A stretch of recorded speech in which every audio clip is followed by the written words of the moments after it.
खूब लड़ी मर्दानी वो तो झांसी वाली रानी थी। जी हाँ दोस्तों, आज हम बात करेंगे रानी लक्ष्मीबाई की, जिनका नाम हर देशवासी के हृदय में वीरता की एक दहाड़ की तरह गूंजता है और इसीलिए उनकी बर्थ एनिवर्सरी पे पीएम मोदी भी झांसी गए थे। तो आओ देखें मणिकर्णिका का रानी लक्ष्मीबाई तक का सफर। 19 नवंबर 1828 को वाराणसी यूपी में मोरपंथ तांबे और भागीरथी सप्रे के घर पैदा हुई मणिकर्णिका। वो केवल 4 बरस की थी जब उनकी माँ का देहांत हो गया। मन्नू को लेके उनके पिता अपने कजन के यहाँ चले गए, जो मराठा एम्पायर के पेशवा यानी प्राइम मिनिस्टर रह चुके थे। मन्नू ने अपनी पढ़ाई के साथ martial arts, horse riding, shooting और फेंसिंग में ट्रेनिंग ली। बचपन से ही मन्नू के 2 खास साथी रहे, नाना साहेब जो पेशवा बाजीराव II के बेटे थे और तांत्या टोपे। 14 वर्ष की आयु में मणिकर्णिका की शादी झांसी के महाराजा गंगाधर राव नेवलकर से कर दी गई, जिनकी पहली बीवी की मृत्यु उनके उत्तराधिकारी को जन्म देते हो गई थी और ऐसे मणिकर्णिका बनी झांसी की रानी। उन्होंने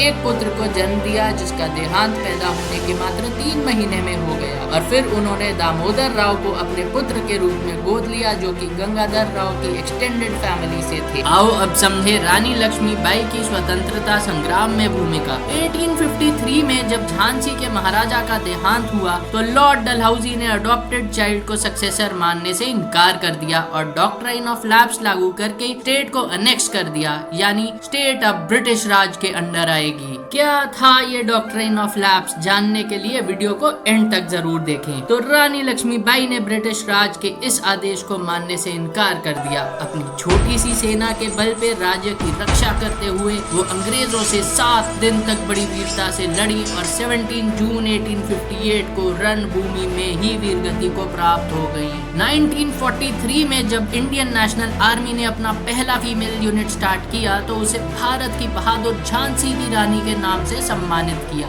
आओ अब देखें ये डॉक्ट्राइन ऑफ लैप्स क्या था। 1848 से 1856 तक लॉर्ड डलहौजी इंडिया के गवर्नर जनरल रहे और इन्होंने ही ये इनफेमस डॉक्ट्राइन या नीति बनाई थी। डॉक्ट्राइन ऑफ लैप्स के अनुसार यदि किसी इंडियन रूलर की मृत्यु हो जाती है और उसका कोई लीगल मेलेयर नहीं है या कानूनी उत्तराधिकारी नहीं है तो ऐसा राज्य ईस्ट इंडिया कंपनी के डायरेक्ट कंट्रोल में आ जाएगा। मकसद साफ था, ज्यादा से ज्यादा राज्यों को ब्रिटिश राज में मिलाना। अब ध्यान देने वाली बात यह है कि उस समय अडॉप्टेड चाइल्ड यानी गोद लिए पुत्र को कानूनी उत्तराधिकारी नहीं माना जाता था और ऐसे सब राज्यों पे राजा की मृत्यु के बाद ब्रिटिशर्स कब्जा कर लेते थे। इनमें से कुछ आप स्क्रीन पे देख सकते हैं। तो ये थी बहादुर रानी लक्ष्मीबाई की कहानी, जो आपके एग्जाम पर्सपेक्टिव से भी बहुत इंपॉर्टेंट है।